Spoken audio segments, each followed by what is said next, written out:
Hi,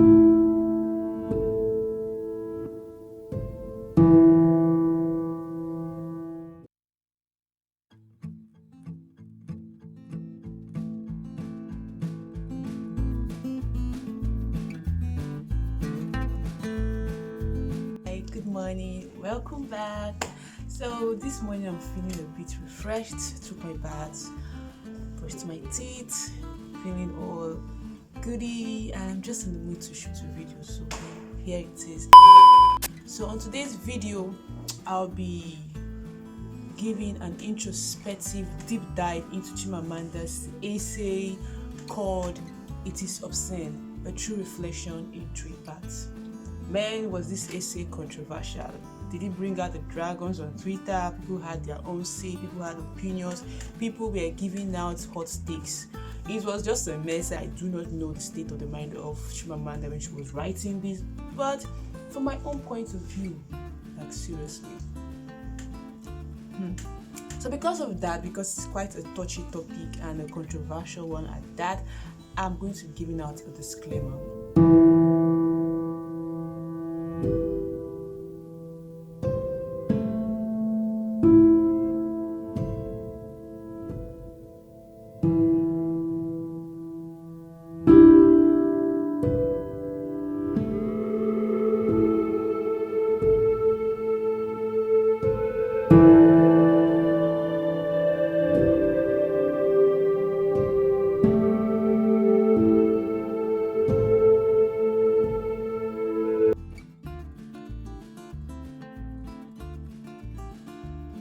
So let's get right into the video. Welcome back to my channel, Love Viakada. If this is your first time here, Love Viakada is a creative and a lifestyle channel helping you find those little things that you check my back page to get more info, and you can check my playlist to get the vibe of what I do here. So yeah, let's get right into it again. So for us to be able to have this deep dive, we're going to read through the article and pause and reflect. Read through the article, pause and reflect. It's divided into 3 parts, the article, but I have about 7 parts that truly just I just wrote some of them inside my journal, like made some kind of notes on my thoughts based on what she wrote in this essay. So we're going to be reading through it. This essay is on her website, chimamanda.com. As of that time when it came out, the website crashed, to show you how people were diving into this article, because man, was it controversial, like I said. But now you can read on an article. I mean, everything has gone down. People are now back to another controversial issue. So the website is back, and the article or the essay is still on her website. So it is called "It is Obscene: A True Reflection in 3 Parts," and this was written on the 15th of June 2021. Part 1. When you're a public figure, people will write and say false things about you. It comes with the territory. Many of those things you brush aside, many you ignore. The people close to you advise you that silence is best, and it often is. Sometimes though, silence makes a lie begin to take on the shimmer of truth. Hold up. Hey. In this age of social media, where a story travels the world in minutes, silence sometimes means that other people can hijack your story, and soon their false version becomes a defining story about you. Falsehood flies, and the truth comes limping after it, as Jonathan Swift wrote. People always give this advice: silence is the best answer for a fool. Action speaks louder than words. Whatnot. But sometimes it can be quite frustrating. Silence can be an admission to something that you didn't do. It can be an admission of your guilt. So I don't really get the point of being silent to your fools when you can speak up and be assertive and say your truth and tell people where this hurts. I think silence is kind of subjective, because it's either you're silent because you just want to let the matter be, and people kind of relate to being silent because that's the norm. Be silent, don't take it to heart, you're a public figure, just I mean, it happens a lot when some public figures want to speak out on some issues, say their truth, and people like, you're a public figure, you don't have to say everything, how people try. But sometimes, just like as Chimamanda says, silence begin to take a shimmer of truth. And it kind of reflected on me because sometimes I want to act silent, be the matured person, be the, as the society demands. But sometimes you just need to speak out. I don't know who this is going to talk to. I just feel like maybe I don't really need to take it all in. Maybe I really need to say things out as it is, tell people how I feel, and stop being silent on issues, because sometimes people might believe that their story is your story, which of course it isn't. So it's always good that, for me, I realized that maybe silence is not always the answer to a fool. Maybe your words are, and when people say your action speaks louder than words, speaking, the words can be a form of action. And that is what I realized from this part of the article. And I think that's why Chimamanda decided to say her truth, to spill the beans, to give it to us hot. So, and there goes the story of what led her to this. Take the case of a young woman who attended my Lagos writing workshop some years ago. She stood out because she was bright and interested in feminism. After the workshop, I welcomed her into my life. I very rarely do this because my past experiences with young Nigerians left me wary of people who are calculating and insincere and want to use me only as an opportunity. But she was a bright young Nigerian feminist, and I thought that was worth making an exception. She spent time in my Lagos home. We had long conversations. I was support giver, counselor, and comforter. Then I gave an interview in March in which I said that a trans woman is a trans woman. The larger point of which was to say that we should be able to acknowledge difference while being fully inclusive. That in fact the whole premise of inclusiveness is difference.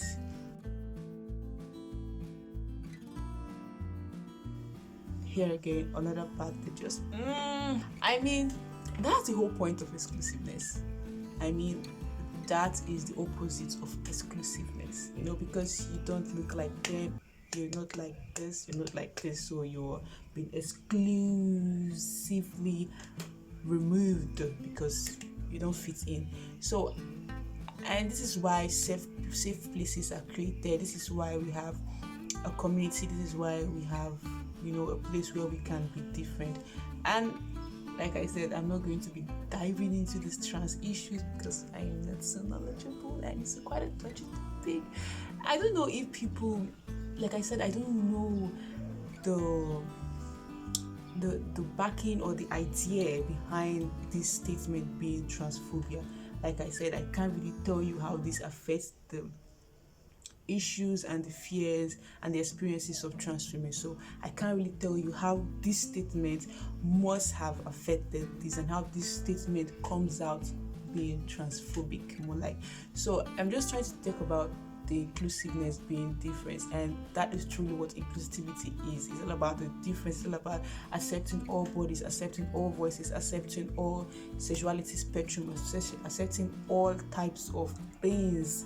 I mean, the word itself is an inclusive body made up of different people, different species, different things, and that is somehow makes the earth. That's somehow what makes our world.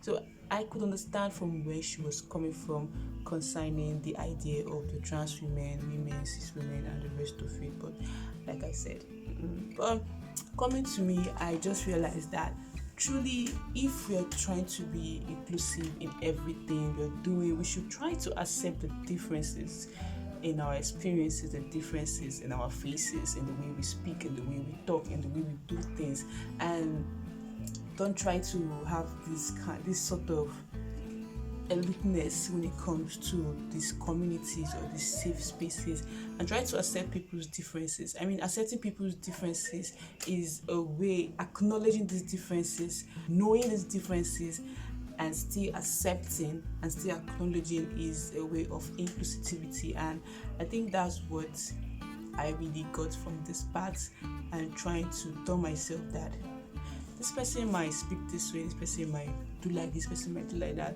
and we're all part of a community that we have identified as. So yeah, that's something you should pick up there too. I was told she went on social media and insulted me. This woman knows me enough to know that I fully support the rights of trans people and all marginalized people. I have always been fiercely supportive of difference in general, and that I am a person who reads and thinks and forms my opinions in carefully considered way. Of course, she could very well have had concerns with the interviews, that is fair enough, but I had a personal relationship with her. She could have emailed, called, or texted me. Instead, she went on social media to put on a public performance. I was stunned. I couldn't believe it, but I mostly held myself responsible. My spirit had been slightly stirred from the beginning by her.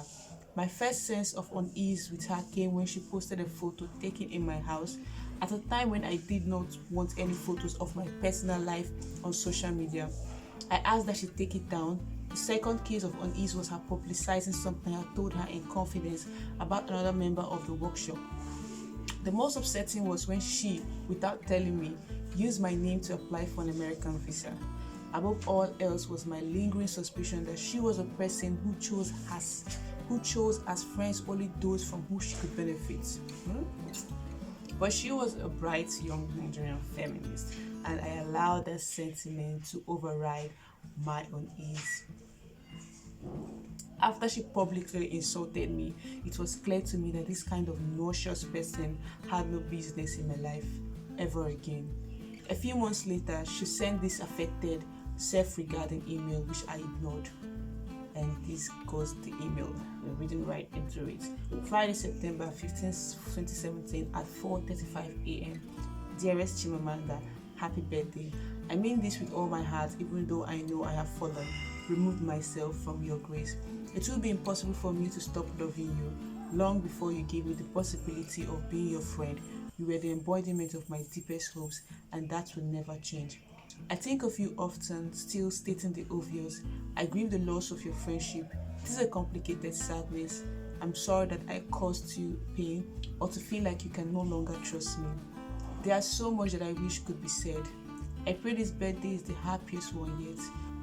I wish you rest and quiet and abiding stability, and of course more of the kind of success that means the most to you. I hope Modern X is everything you hoped and prayed for and more. Have a wonderful day today. Love always. About a year later, she sent this email which I also ignored. I'm going to read into the email now. Thursday, November 29, 2018 at 8:42 a.m. Dear Chimamanda, I realize this is long overdue and vastly insufficient, but I'm really sorry. I spent so much time going back and forth in my head and my email draft, wondering whether to write you, how to write you, what to say, all kinds of things. But in the end, this is the thing I realize I need to say. I'm sorry I disappointed and hurt you by saying things publicly that were shapely critical, unkind, and even disrespectful, especially in light of all the backlash and criticism you experience from people who do not know you.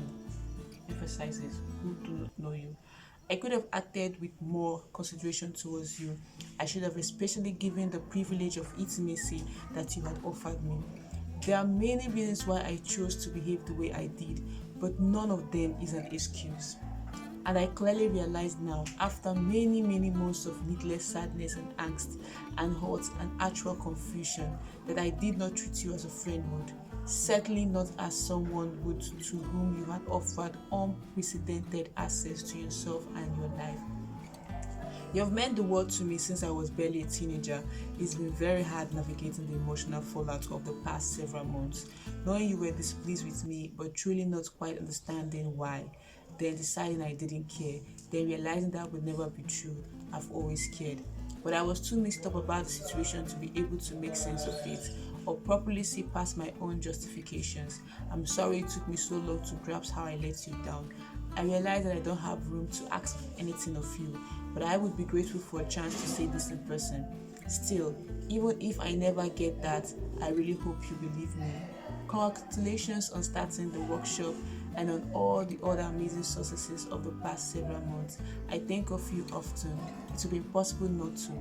You look so happy in your pictures. I really hope you are well. All my love.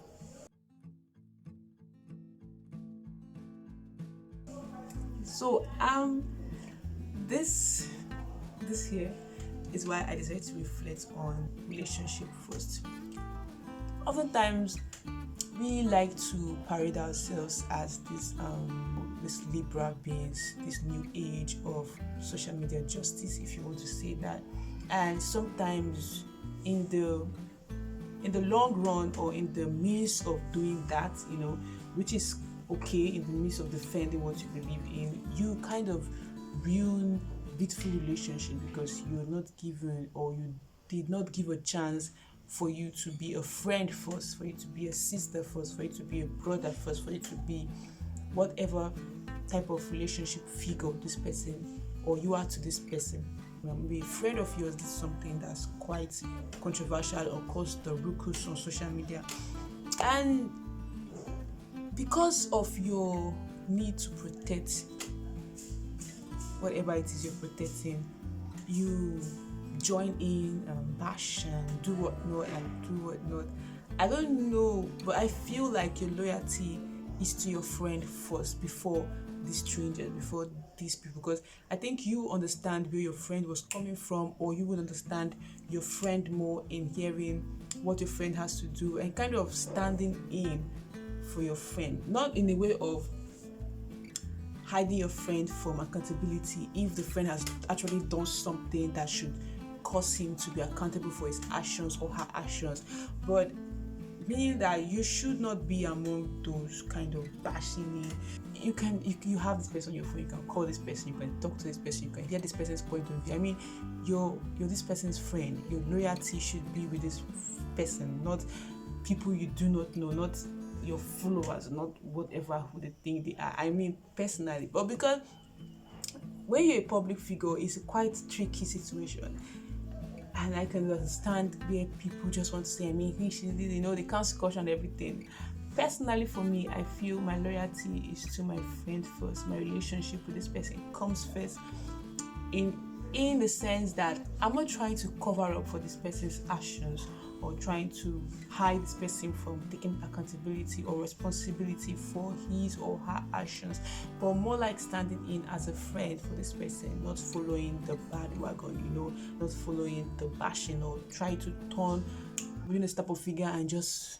I can understand Chimamanda's grievance. I mean, if she had called her, if she had texted her, if they had emailed her and talk about this, meaning that she knows who Chimamanda was in that sense, but she still chose to do whatever she did, and that kind of hurt Chimamanda. I mean, I've seen people with maybe say something on their own status. I mean, it's like your own private circle, and then you bring it to social media and share the person's number so that other people can go and bash him or her. I mean, it's for a good cause, don't get me wrong, but it kind of says a bit about you. I mean, there are people in my circle that have said some things that I'm like, oh, yeah, dude, what the fuck? Oh, you said that? I mean, how are we friends?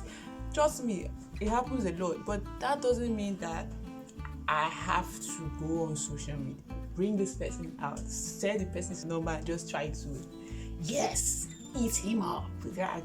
I mean, there is a sense of a relationship we have with this person, but that doesn't mean I have to sabotage whatever relationship we have in the means of showing loyalty to strangers. I mean, people like when you do not know. I mean, this is someone I know, and maybe for some reason has some different opinion against me. Well, it means that, okay, this person has this kind of nasty opinion. Okay, respect it, but I think I have to take a bow and just, okay, let's keep a very respectful space between us.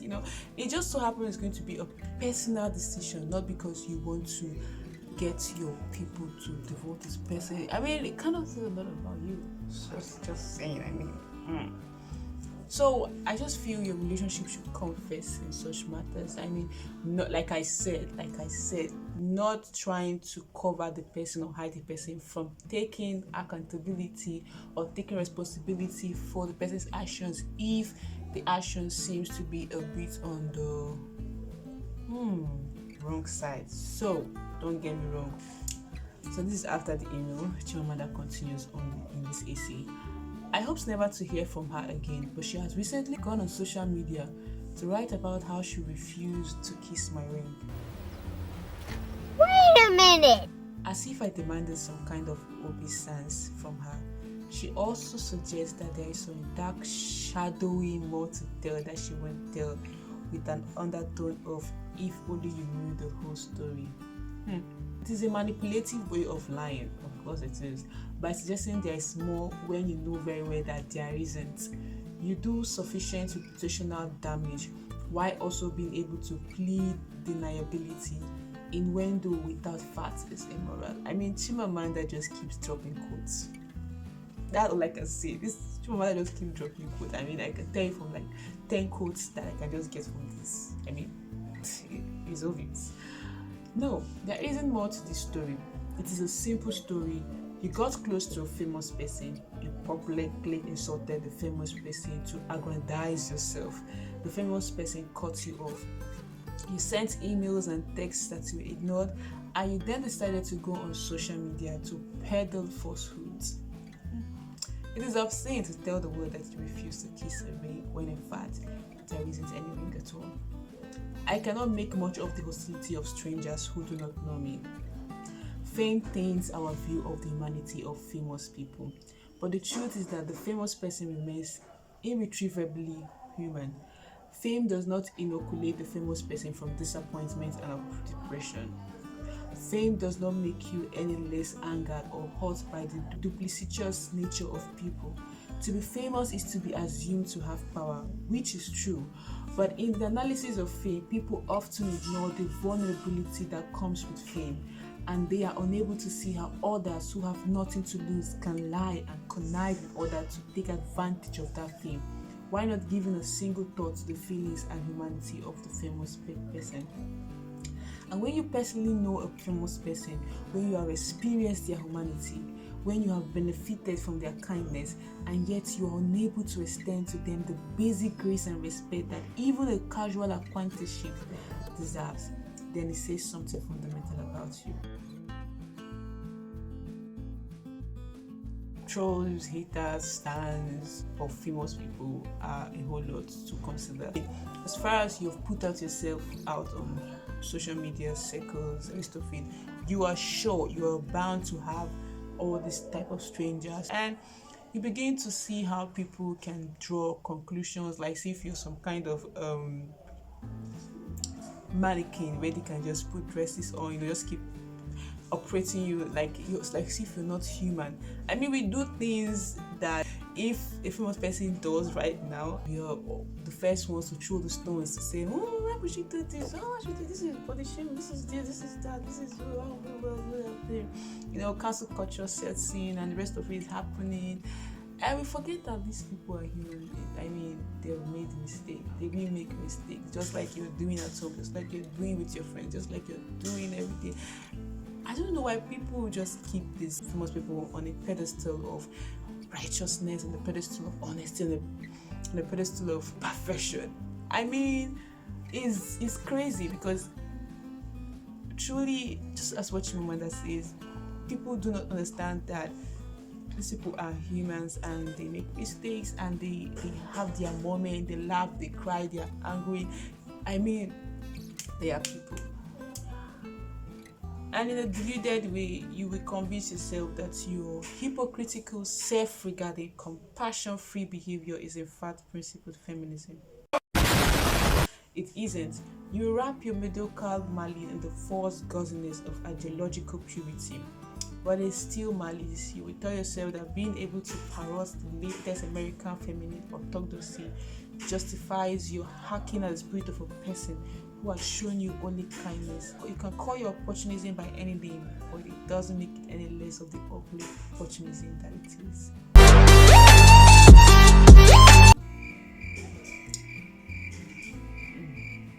So we're going over to part 2. Like, it's just more like the story of the second person.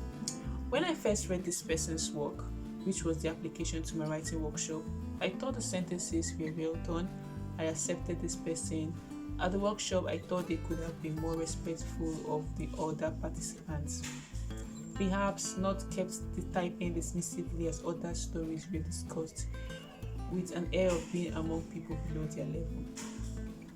After the workshop, I decided to select the best stories, edit them, pay the writers a fee, and publish them in an e-magazine.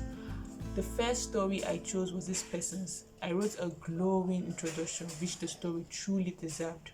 They sent this email. I'm reading to the email right now. Friday, August 7, 2015, 8:20 a.m. Thank you so much for that introduction.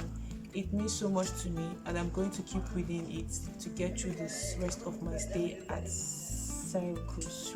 I sent it to my mother, and she got nervous about the piece because he said it disturbs. Said she's not sure how she's going to feel when she reads it, but she's also one of those let's leave the past in the past people. My sister approved, which meant a lot because our childhoods were each other's. All that to say, I'm so grateful you gave me the space to write a short version of this piece, the encouragement to write a longer piece, and now a platform for it.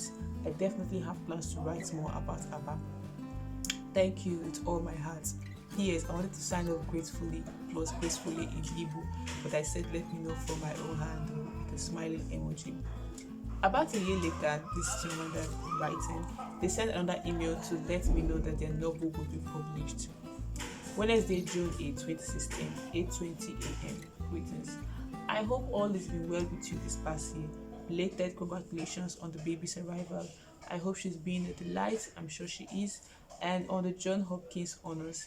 I was thinking about how this time last year I did receive the email from you about Farafina, and I wanted to reach out with a quick update.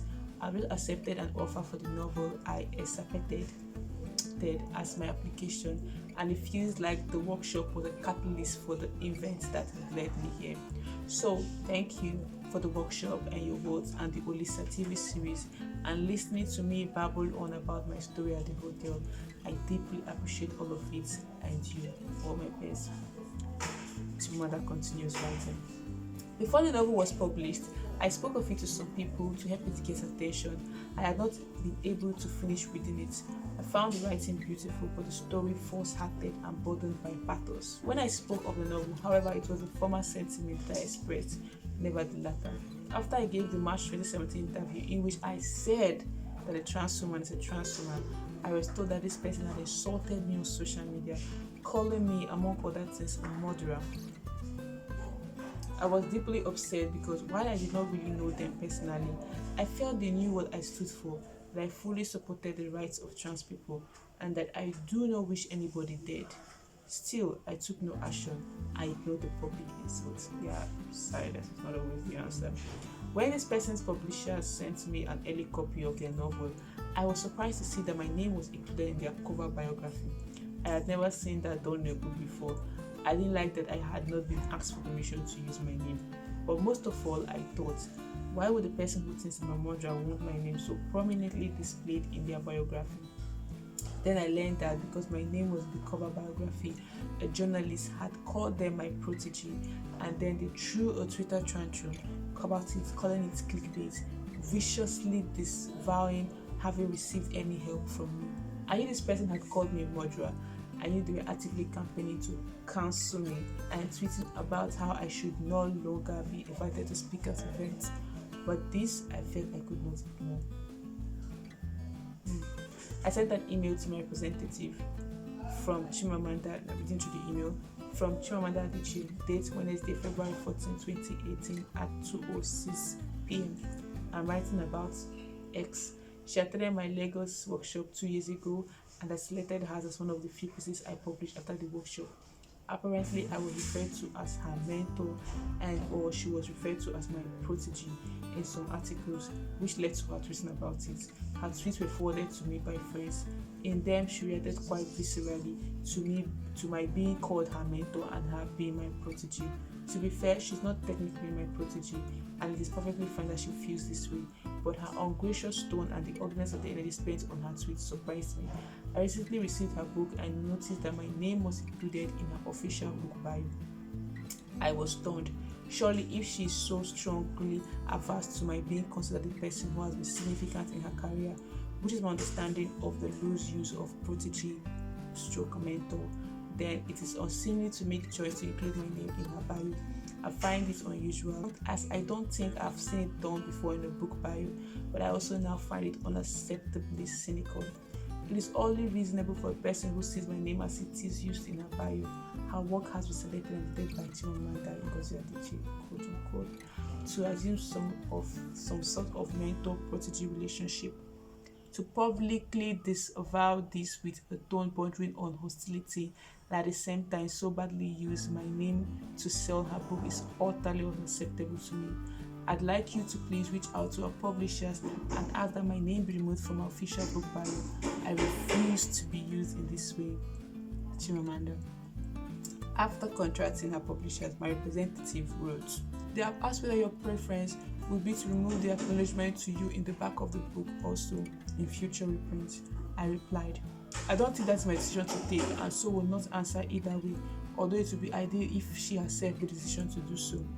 On the subject of how to go about it, I was absolutely determined not to be used by this person, but I was also sensitive to the cost the publisher might incur, as this was not in any way the publisher's fault. Instead of pulping the already printed copies, I asked that the jacket be stripped and rebound. To my representative, I wrote, "I'm completely determined that I not be used in this opportunistic and hypocritical way, but I want to make sure to proceed reasonably." I was assured that my name would be removed, and I moved on. From time to time, I would be informed of yet another social media post in which this person had attacked me. This person has created a space in which social media followers have, and this I find unforgivable, trivialized my parents' death, claiming that the sudden and devastating loss of my parents within months of each other during this pandemic was punishment for my transphobia. What? This person has asked followers to pick up machetes and attack me. This person began a narrative that I had sabotaged their career, a narrative that has been picked up and repeated by others. The normal response would be to ignore it all, because this person is seeking attention and publicity to benefit themselves. Claiming that I have sabotaged their career is a lie, and this person knows that it is a lie. But if something is repeated often enough, in this age where people do not need proof or verification to run with a story, especially a story that has outrage potential, then it can easily begin to seem true.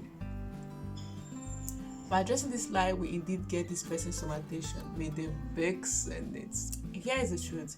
I was very supportive of this writer. I didn't have to be. I wasn't asked to be. I supported this writer because I believe we need a diverse range of African stories.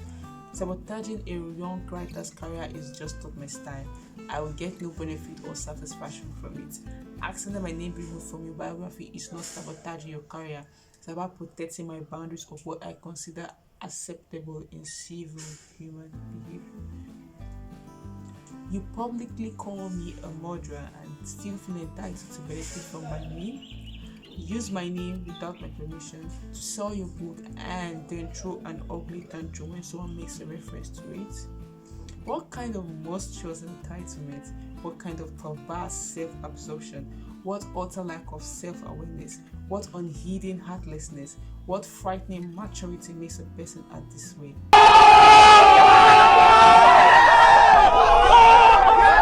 Woo!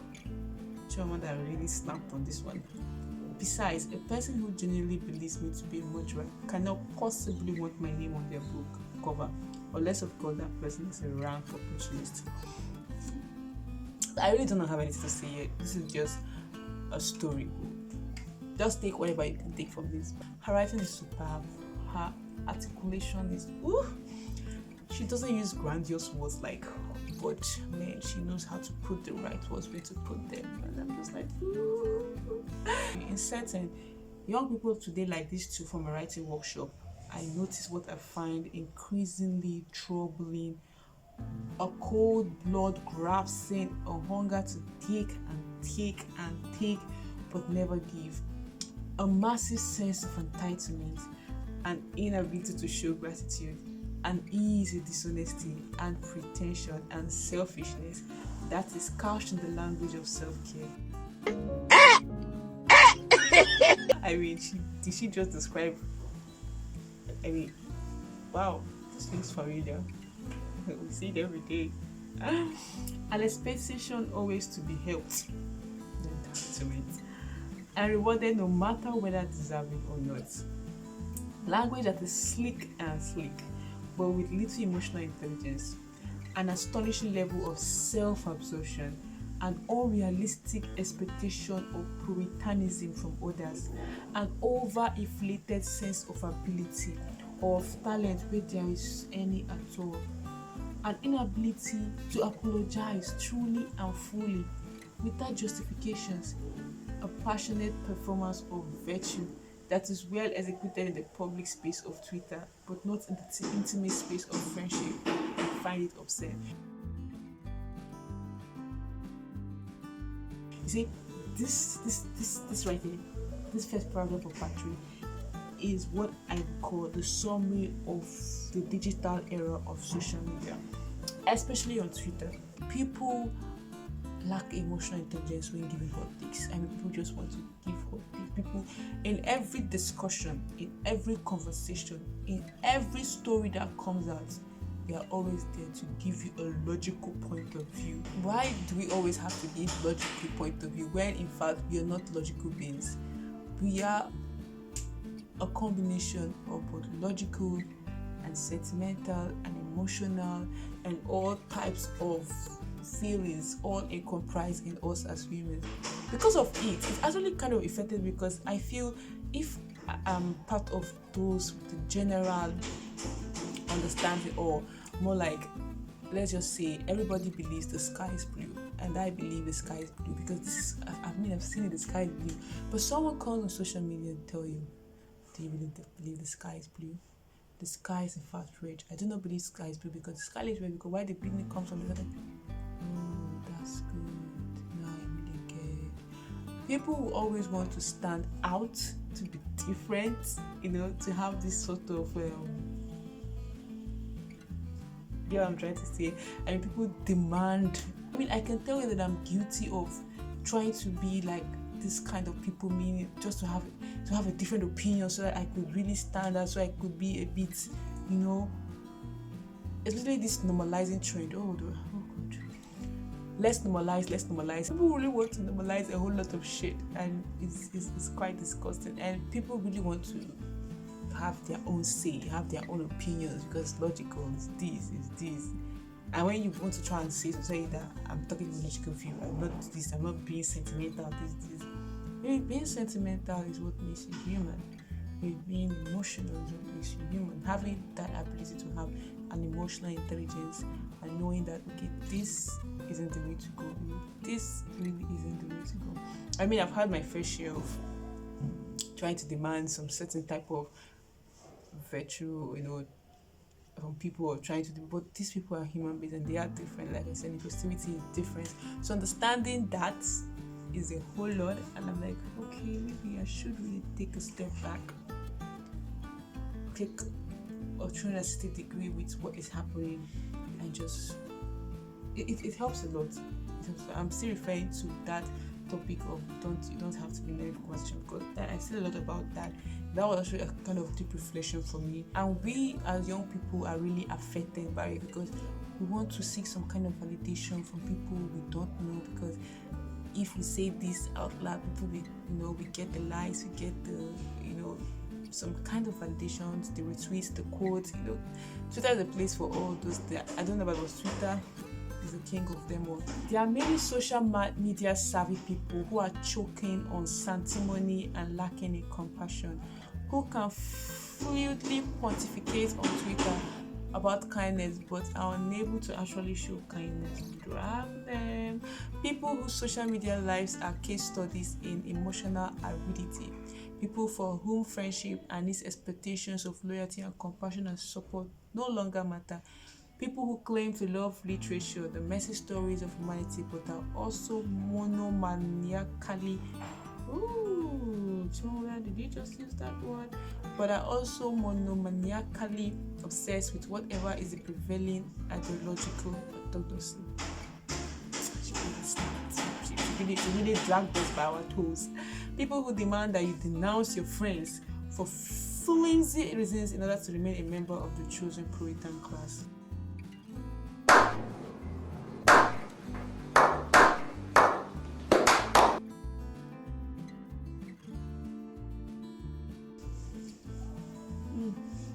And this kind of made me reflect on the elitism of feminism that I see on Twitter, especially on Twitter NG. I don't know about other because I'm in Nigeria, and of course my location will be Nigeria, so I am stuck on Twitter NG. So there are a lot of elitism that goes on in this feminism world. I mean, I am a feminist, proudly, boldly saying it. I'm a Nigerian feminist, yes. I'm a Twitter feminist, yes. I'm not going to be ashamed of that. I'm saying it loudly, proudly, with my hands raised up. So, but I noticed this because I'm a very big fan of Twitter. You can follow me on Twitter at Love Viakada. When you've been on social media for so long, there are people who you consider as the gatekeepers, or more like as the people who you should pay obeisance to. I don't know, don't get me wrong, but I'm just saying, of course, you know, in every space on Twitter or in every type of community, the LGBT community, this community, there are people who stand in as the faces. But I just believe that there's some sort of elitism that goes on, because it just reflected on something that happened. It's just my own observation. I mean, so someone had the same experience with this person. I'm not going to be calling him because it's my observation. I don't know how others see it, but I'm just saying. Someone has this to abuse someone. I mean, this set of people had a lot to say about this particular person, because somehow this person is rash, this person is too outspoken, doesn't have control or whatnot, doesn't have the normal way, just a whole lot. And then this person, maybe because the person is quiet, I don't really know, but there's something about this person that just assumes a kind of elitism, this kind of elite, just someone that is just on the side, and trust me, the statement didn't quite tally. It didn't quite, I don't know how I'm putting this, and it made me reflect on something Khadija. She's a commentary YouTuber. She's talked about the evolving feminism, the types of feminism. I really love that video because she said a lot about people who have the class in feminism, just like what happened with Chimamanda's case. Because I knew when that story came out, or maybe she said, I think last year? I don't think 2017, not that time of 2017. It don't happen kind of recently. People were like, it's okay for you to not take Chimamanda as the mentor for feminism because now she's this. She has become a patriarchy princess. I'm like, patriarchy princess. And almost I'm like, okay, it's true. We shouldn't talk about Chimamanda because she's becoming a meek. She's not a radical feminine. I'm like, but isn't she a feminist? Why are they really? And I begin to see the problem with it. The kind of statements they make, the kind of tweets they put out there. It means if you do not follow to their ideologies, you're kind of not considered under their class of feminism. So you begin to see the class and the radicality and the types of feminism. I'm going to create my own side. I don't have to be on some type of, I don't have to be on this, I can be on this and create my own path and understand what works for me. I don't need to succumb to their demands or what society demands. I can succumb to what I demand. That is what I'm facing. So it's good to know that out there. Just so if you feel some kind of way about the class that goes on, the evolving feminism or the class in feminism, please, you can just create your own way. Like, I'm trying to do that for myself.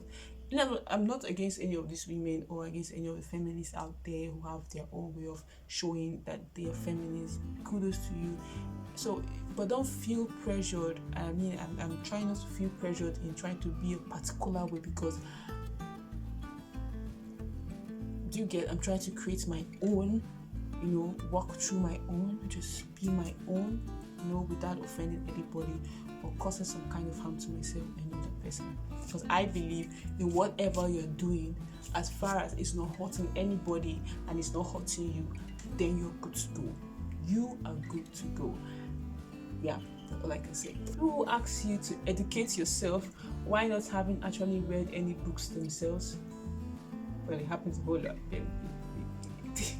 Draggers. Why not being able to intelligently defend their own ideological positions? Because by educate, they actually mean parrot what I say, flatten all nuance, wish away complexity. People who do not recognize that what they call a sophisticated take is really a simplistic mix of abstraction and orthodoxy.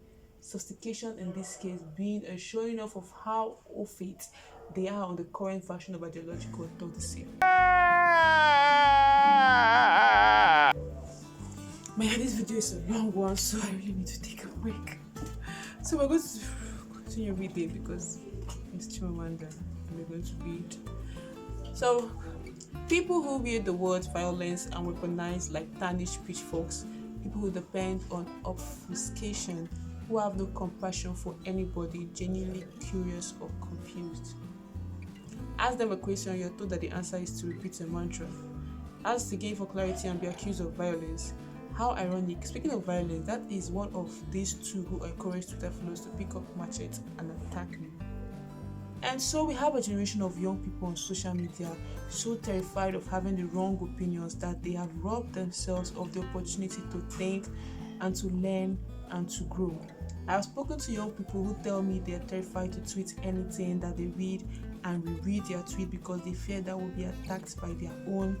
The assumption of good faith is dead.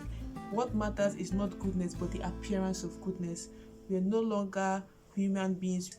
We are now angels jostling to out-angel one another. God help us. It is obscene.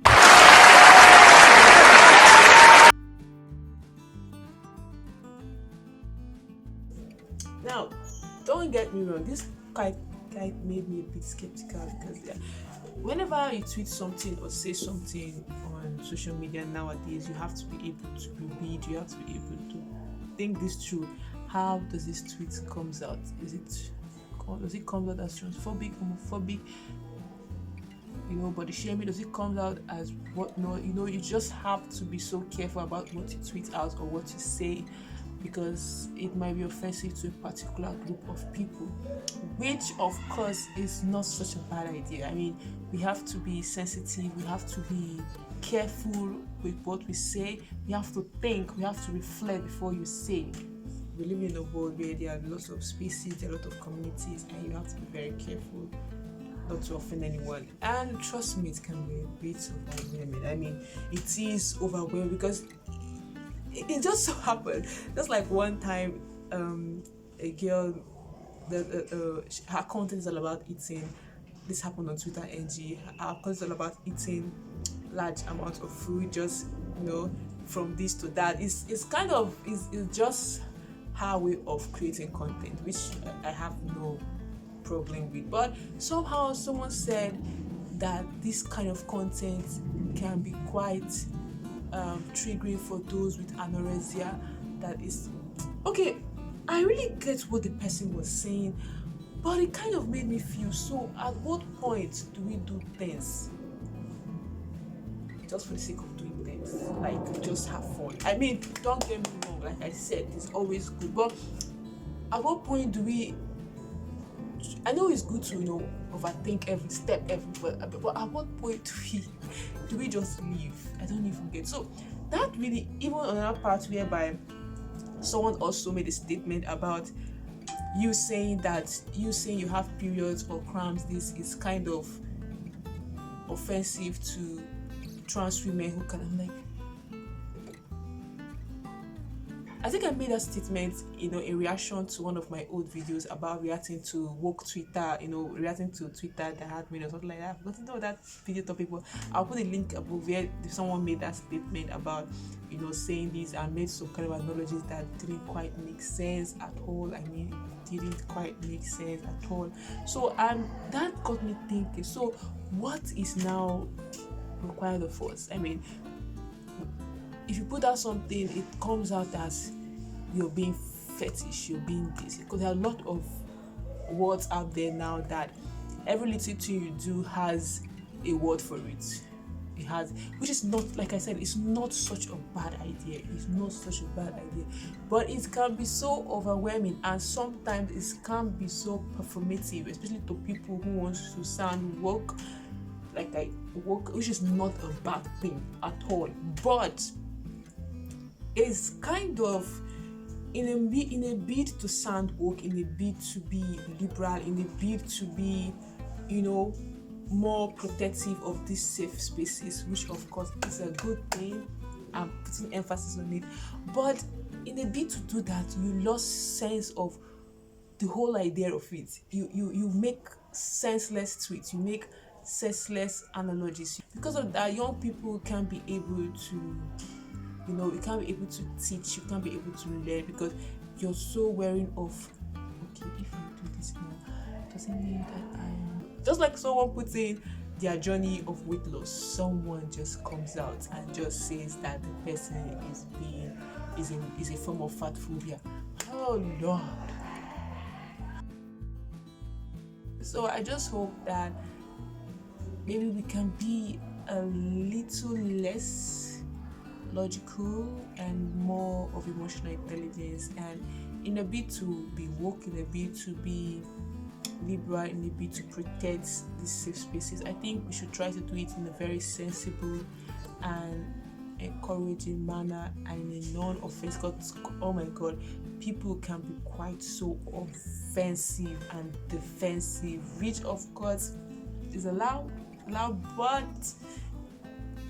it kind of comes off as a wrong way. And because you're offensive and defensive, very offensive and defensive, no one gets to any point, and it just becomes a blown out war out there. So I don't know if this is more of a retrospective deep dive, or just me ranting, or just me observing. I don't know, but I just hope with what I have said and what we have read, we just sit back and have some really good introspection. I'm always all about learning and unlearning and reflecting, and just doing a whole lot of that. So I just hope that you people try, understand your ideologies, understand the basis of your ideologies, understand what you're standing for, so that you can be able to defend in a respectful manner. You can be able to stand by your words in a non-controversial manner. And if you did enjoy this video, please give this video a like boop for me, and you can subscribe to this channel if you enjoy Love Viakada. This is really nice. And you can click the bell to get notified each time I post a video, which is every Monday or whenever I want. Alright, and you can watch this next video right here. My alarm just rang. So you can watch this next video coming up right now. You don't have to be in every conversation. This one is a very good one on social media topics and digital area and whatnot. It's a very good start. So get right on to it. Alright, bye.